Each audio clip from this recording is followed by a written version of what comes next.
لو تناهيتم إلى سر الحياة وصنعتم كائنا حيا نرى. السلام علیکم مفتی صاحب. جی مفتی صاحب میرا ایک سوال یہ ہے کہ میرے چند دوست ہیں ہاں اور جو ہے ان کو میں کچھ ان میں حافظ بھی ہیں تو میں ان کو داڑھی رکھنے کا کہتا ہوں کہ تم داڑھی رکھا کرو تو وہ کہتے ہیں کہ بھائی ہمیں جو ہے نا یہ 5 سینٹی میٹر کی داڑھی رکھنے کا بھی ثواب مل رہا ہوگا ہے. جبکہ میں ان کو بتاتا بھی ہوں کہ حدیث میں ہے کہ جو داڑھی رکھنا جو ہے داڑھی بڑھاؤ اور دائیں بائیں اور نیچے سے ایک مٹھی ہونا چاہیے اور جب ایک مٹھی سے زیادہ ہو جائے تب کہیں جا کے اس کو تراشا جاتا ہے. تو کہتا ہے کہ نہیں اتنا ضروری نہیں ہے, ہم جو 5 سینٹی میٹر والی بھی رکھتے ہیں تو اس کا بھی کہیں نہ کہیں ثواب ملتا ہوگا.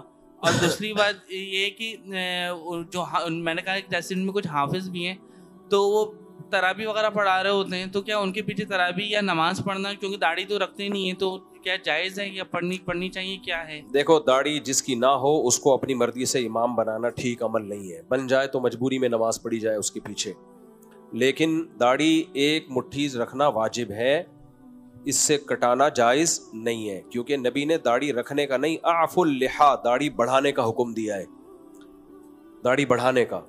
اب اہل حدیث حضرات اس پہ عمل کرتے ہیں, کہتے ہیں بڑھاؤ بالکل بھی نہ کاٹو, تو وہ بھی ایک حدیث سے بہرحال ثابت شدہ حقیقت ہے, اس کو حدیث کے ظاہری الفاظ تو یہی ہیں, لیکن جو جمہور علماء ہیں وہ کہتے ہیں ایک مٹھی کے بعد کاٹ سکتے ہیں کیونکہ عبداللہ ابن عمر رضی اللہ تعالیٰ عنہ ایک مٹھ سے زیادہ کاٹا کرتے تھے اور کسی صحابی نے ان پر کوئی اعتراض نہیں کیا. تو بڑھانے کا حکم ہے, رکھنے کا نہیں ہے. تو لوگ چھوٹی چھوٹی داڑھی رکھتے ہیں, اس سے گناہ سے نہیں بچ سکتے. البتہ یہ ضرور ہے کہ بالکل کاٹنے سے بہتر ہے کہ چھوٹی رکھ لی جائے, لیکن اس سے حدیث پر پورا عمل ہوتا نہیں ہے کیونکہ داڑھی رکھنے میں ایک بہت بڑی حکمت ہے عورت سے مشابہت ختم کی جائے. تو وہ چھوٹی داڑھی میں کچھ نہ کچھ تو ہو جاتا ہے نا اس پر عمل, لیکن بہرحال اس سے گناہ سے بچے گا نہیں, بچے گا جب حدیث پر پورا عمل کرے گا, بڑھائے گا کم از کم چاروں طرف سے ایک مشت جب تک نہیں ہوگی تو اس وقت تک حدیث پہ عمل نہیں ہوگا.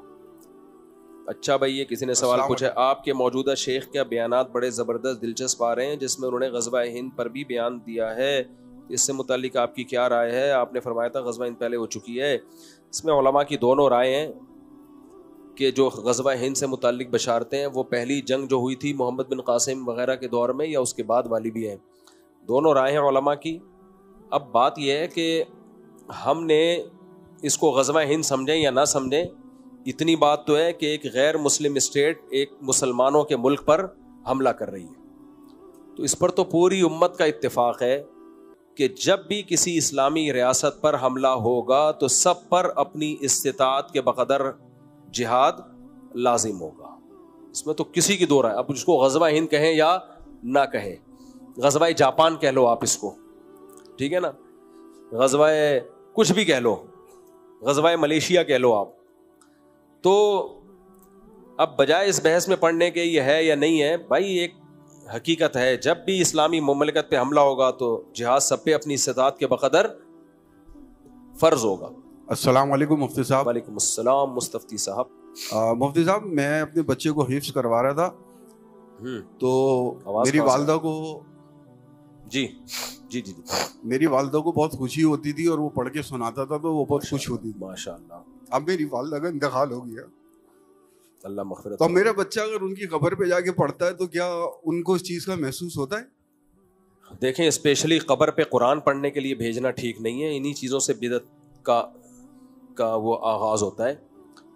تو بچے ہاں اگر آپ وہ بچہ دادی کی قبر پہ چلا جائے ویسے ہی دعا کرنے کے لیے, زیارت کرنے کے لیے, اور وہاں قرآن کی تلاوت بھی کر لے تو کوئی حرج ہے آہستہ آواز سے, لیکن اسپیشلی قبر پہ جا کے تلاوت کرنا کوئی فضیلت کا عمل نہیں.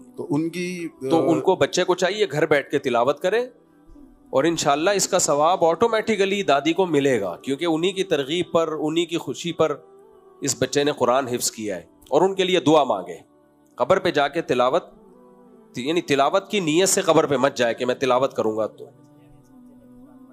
یہ بڑا اختلافی مسئلہ ہے, اس کو چھوڑو.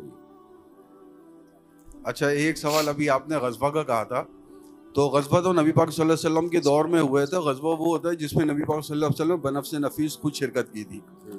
تو ابھی ہم غزوہ ہند کہتے ہیں یا آپ غزوہ ملیشیا یا جو کہہ رہے تھے, تو اس سے کیا مطلب اخذ کر رہے ہیں ہم لوگ؟ دیکھیں نبی کے دور میں جب جنگ ہوئی ہے نا تو اس جنگ کے میں غزوہ اس کو کہا جاتا ہے جو جس میں نبی شریک ہو. لیکن یہ قیامت تک کا اصول نہیں ہے. جب نبی دنیا سے چلے گئے تو اس کے بعد جو بھی جہاد ہوگا اس کو غزوہ کہا جائے گا. ہاں محدثین کی عادت ہے کہ نبی صلی اللہ علیہ وسلم کے دور میں جو جنگیں ہوئی ہیں ان میں غزوہ اس جنگ کو کہا گیا جس میں نبی شریک ہوئے, اور سریہ اس جنگ کو کہا گیا جس میں نبی شریک نہیں ہوئے, جس کی جمع سرایہ آتی ہے. السلام علیکم مفتی صاحب. وعلیکم السلام.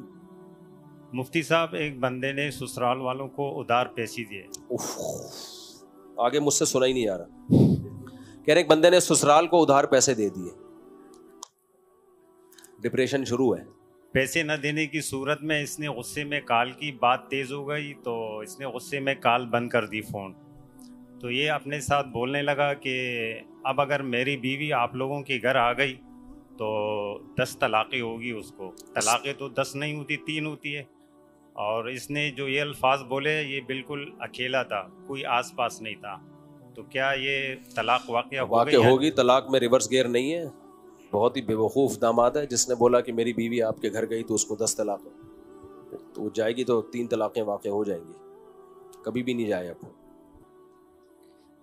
اب یا تو یوں کر لیا جائے کہ پہلے اگر کبھی طلاق نہیں دی ہے تو بیوی کو 1 طلاق بائن دی جائے.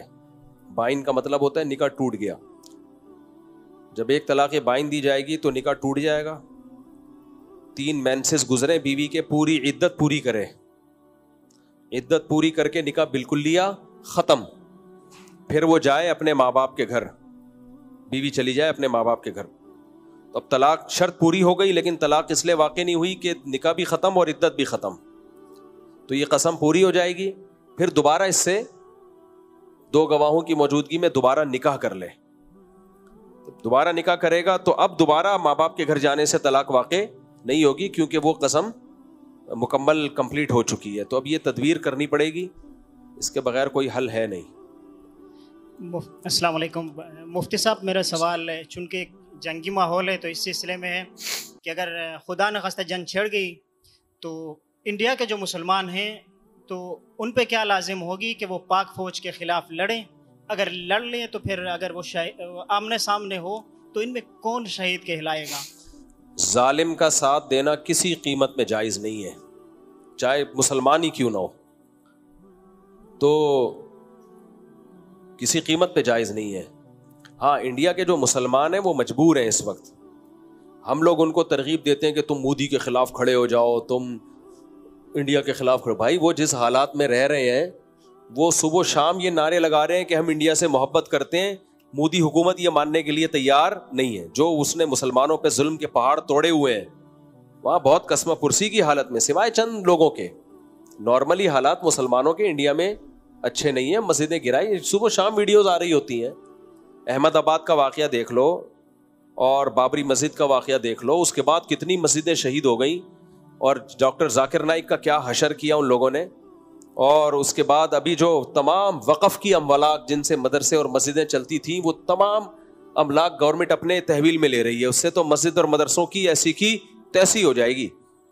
ان حالات میں آپ کہہ رہے ہو کہ وہ انڈیا کے خلاف بولیں, ایسا نہیں ہوتا. لہذا ان کی جو تقریریں آ رہی ہیں نا, ہم انڈیا کے ساتھ ہیں, ان تقریروں سے ان کے بدگمان ہونے کی بھی ضرورت نہیں ہے. انہوں نے یہی کہنا ہے, وہ مجبور ہیں بیچارے یہ کہنے پر. اور لیکن انڈیا مودی نے ماننا پھر بھی نہیں ہے, یہ بتا دوں میں, ماننا پھر بھی نہیں ہے کہ یہ ہم وہ سوتیلا پن رکھنا ہے اس نے, کیونکہ وہ مودی شدت پسند قسم کے جو ہندو ہیں, جو بہت ہی بنیاد پرست ہندو ہیں, ان کی آنکھوں کا تارا ہے. تو اس نے مذہب کا منجن بیچنا ہے, اس نے مسلمانوں کو, عیسائیوں کو, سکھوں کو دبانا ہے. تو وہ شدت پسند ہندو کہیں گے یہ ہمارا ہے, تو یہ اس کا موٹیو ہے, یہ بھائی اس کا ہدف ہے یہ, تو یہ کرے گا وہ. ہوا و حرص والا دل بدل دے,